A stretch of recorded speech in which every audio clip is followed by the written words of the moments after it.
এ বলবো ট্রেন তো আবার ট্রেন থেকে নামিয়ে স্টেশন ঘোরাঘুরি করার পর যখন ট্রেন ছাড়বার সময় হলো আবার ট্রেনে তুলি দেখো একটা পাগলা উঠছে, পাগলা উঠে সবাইকে মাইদার করিয়ে সিট বেল্ট কাটি করে দেওয়া এখানে দুইটা ছেলেতে বসেছে। তারপর ট্রেন ছাড়ে দিল ফুলবাড়ির উদ্দেশ্যে। এখন চলে এলো ভবানীপুর রেল স্টেশন, তারপর যাবো ফুলবাড়ি। আজকের গন্তব্য ফুলবাড়ির নামি পণ্য। এখন যাচ্ছ গন্তব্যস্থানে,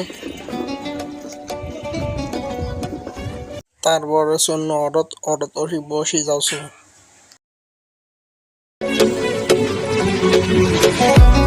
মই যাচ্ছ আজ ভগলপুর বাজার ও ব্যবসা করবে।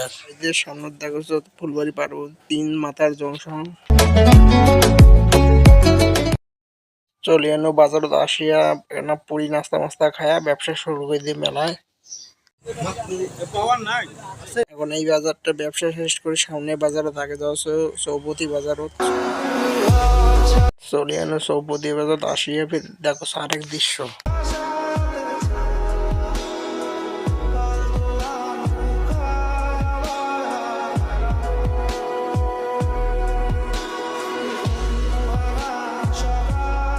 এই ভাইবে 5 টাকা দামে পিস মিষ্টি বিক্রি করছে দেখিয়ে ফির মুই হয়ে গেল অবাক, মুই খানো খায়া টেয়া রওনা দেন অন্য বাজারের উদ্দেশ্যে ব্যবসা করবে। মোর সাথেই থাকো।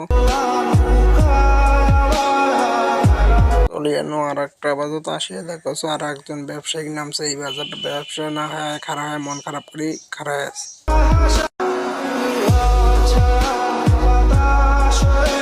আজকের মনে ব্যবসা শেষ, এখন বাড়ি যাচ্ছ। ভিডিওটা কেমন হলো কমেন্টত কয়ে দেবেন সবাই।